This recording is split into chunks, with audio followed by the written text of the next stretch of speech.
All right, let's talk about kinetics. So this is the first lecture for chapter 14. I'm going to break chapter 14 apart just to make sure that the videos are manageable for you guys to watch. So this is going to go through slide 15. All right, so first 15 slides in chemical kinetics. So what is kinetics? Well, kinetics is the study of the rate or the speed at which a chemical reaction is going to occur.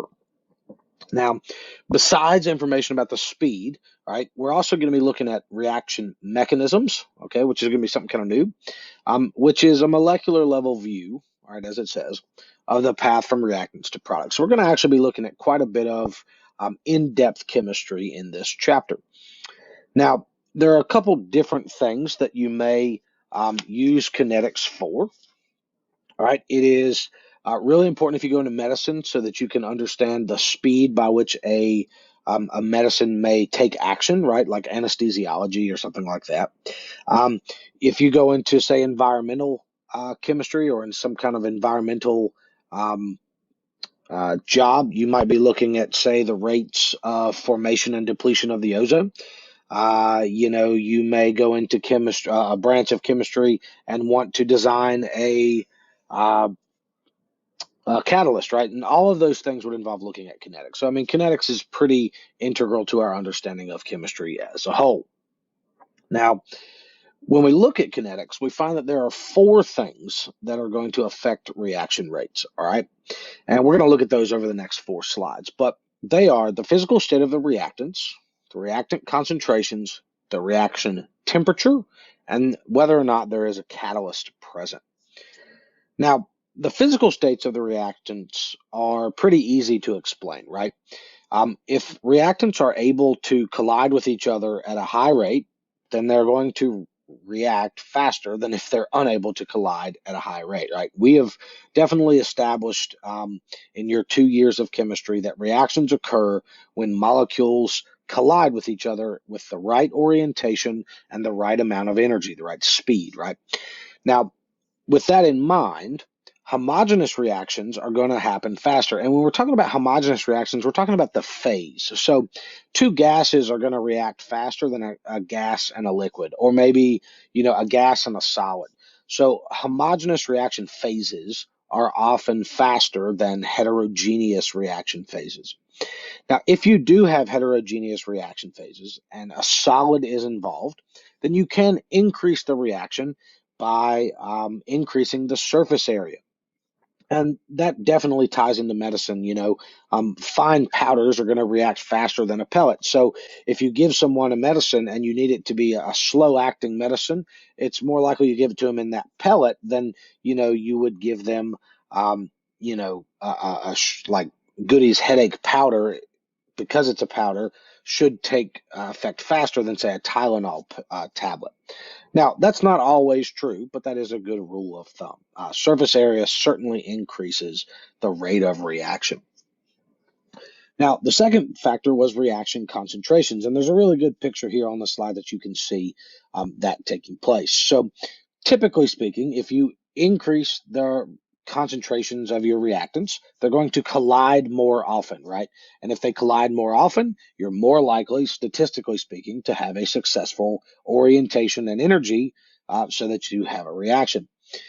Another way to kind of think about it is if you have more molecules present, more collisions are going to occur. So in this picture over here on the right, we know that air has about 20% oxygen in it. And so when you heat the steel wool, it reacts with that 20% of oxygen in the air, but it oxidizes fairly slowly. Now in the second video, they've taken that red hot steel wool, so they heated it up in the Bunsen burner, and they've placed it into a beaker that has 100% concentration of oxygen. And you can see that the reaction obviously occurs much more rapidly. All right, we have much more heat and light generated there. Temperature is the third factor that's going to affect kinetics. And the reaction rate is generally going to increase with increased temperature, right? Temperature is directly related to the kinetic energy of our molecules. So at higher temperatures, they have higher kinetic energy, they interact with each other more often, right? They have a higher frequency of collisions. So obviously with higher temperatures, we would expect a faster reaction rate. Now this is important because the alternate is also true, right? The opposite is also true. Slower reactions can be achieved with lower temperatures. So if you have a very vigorous reaction that you want to slow down, you could do it in an ice bath, right? So that's something that we do a lot in organic chemistries. We use ice baths in order to cool down our reaction temperatures in order to slow them down so that they're more manageable. And the final factor is the presence of a catalyst. Now, a catalyst is going to affect the reaction rate without being used up in the reaction, right? I'm sure you learned that all the way back in biology when you talked about enzymes, because enzymes are biological catalysts.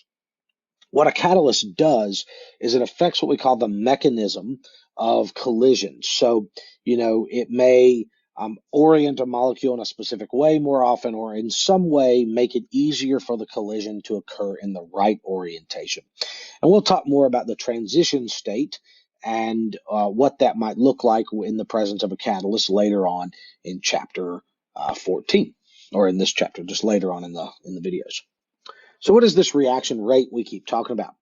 Well, rate is the change in concentration over a period of time. And so we most often write that with that little formula you see right there at the top. So let me grab my, I don't use black. Let's use blue. That way you can differentiate it from the text. So there we go. So that's usually how we write it. We write delta, and then the concentration we'll just say of like A over delta T, the change in time. Remember, delta means concentration, delta means change. The square brackets mean molar concentration, so we're looking at molarity here, right? So moles over liters. T is going to represent time, and we look at three different kinds of rates. We look at the average rate, the instantaneous rate, and the initial rate. And something that's really useful to know is that the initial rate is the instantaneous rate when time equals 0, so at the very beginning of the reaction. Now the units for this is going to be capital M per second, molarity per second, right? Because we're looking at the change in concentration, so molarity over time per second. Now let's see one of these in action. I have 4 snapshots of this reaction where A is being transformed into B. And I've taken my snapshots at time equals 0, like 0 seconds. So we should probably write that over there. So T0 is going to be 0 seconds. T1 is going to be 20 seconds. And T2 is going to be 40 seconds. Now, rate could be the appearance of B or the disappearance of A. We're going to look at the appearance of B. So based on that previous slide, we know that rate is the change in B over the change in time. So delta concentration of B over delta T. And when you see those deltas, remember that's final minus initial. So we can look at 2 minus 1. Oh, I think I messed up. Here, let's change this. This is going to be T1, T2, and T3. There we go. Sorry, I got ahead of myself there. So when we plug in our numbers, all right, we get 0.46 moles of B at T2 minus 0 moles of B at T1. And then we do T2 minus T1 is going to be delta T. So that's what's going to go there on the bottom. And we get a number, 2.3 times 10 to the negative 2 molarity. Well, that should be capital. I have to go back and fix that.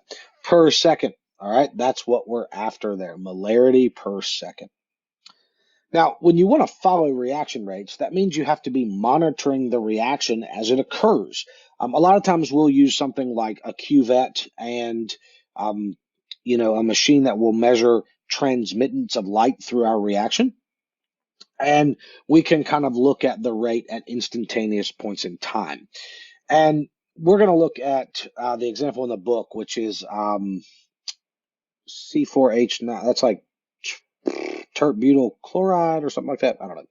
Anyway, I think I have it on here. Just butyl chloride. So when we're looking at that, the average rate is the change in the concentration of butyl chloride divided by the change in time.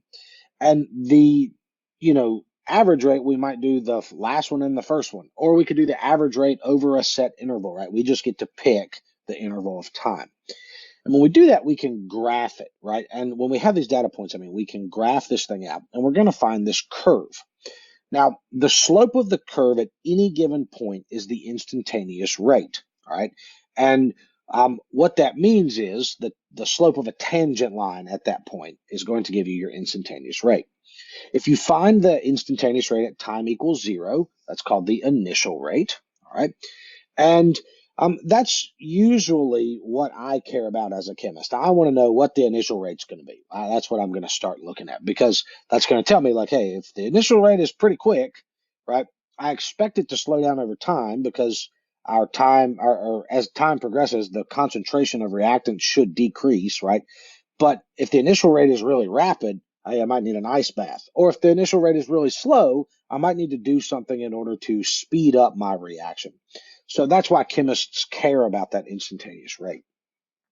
Now, the steeper the curve overall, all right, the faster the rate is. So think of kind of the steepness of the curve as a relative visual indicator of the speed of the reaction at a given point. So here, like, we'll call this point X, and we'll call this point, Y. Well, at the speed at X is going to be faster. The rate at X is going to be faster than the rate at Y, because X is going to have a much steeper slope than the tangent line of Y. Now, in this specific reaction, we're looking at butyl chloride reacting with water to form butyl alcohol and hydrochloric acid. The thing that we know is, as time progresses, the concentration of my reactant should go down. And so as the concentration goes down, we would expect the reactions to slow down. So that's what we've got down here. Reactions typically slow down over time. Now, since we're talking about relative rates, since we're talking about finding the rates, we can, or it is worth pointing out, we can find rate using the reactant or the product. And a really interesting question to ask is that going to give the same rate for each reactant? Well, yes, kind of, right? But one's going to be going down, and we'll probably have a negative sign there, and one's going to be going up, right? The product should be increasing. And so that means those changes could have opposite signs. Now, just a typical convention is to report rates as positive numbers, but it's important to know that if you get a negative number, that means that you are losing that thing. It's decreasing over time, all right?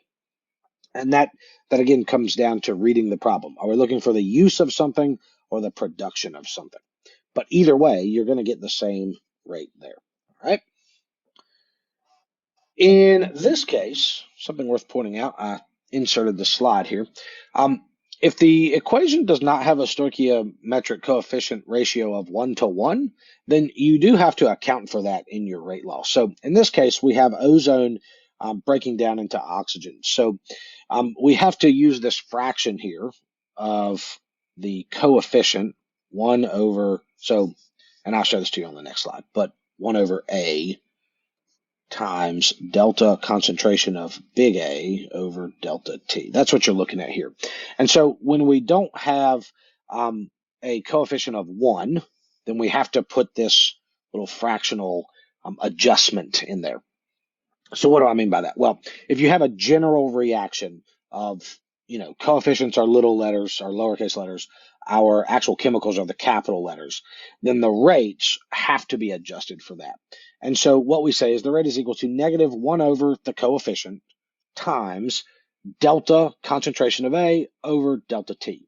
That's going to give you the rates for each of those individual components of the reaction. So that's like our general form. All right, so this is where I'm going to cut off the first video. This is the first 15 slides. All right, this will give you a good introduction to kinetics. I think it goes with 14.1 and 2, and maybe a little bit of 14.3 in your book. The next video is going to pick up with slide 16, and it will start with 4.3 and or 14.3 rather in the textbook, and move forward from there. So I will see you guys in the next video. If you have any questions, let me know. I'll be glad to give you a hand.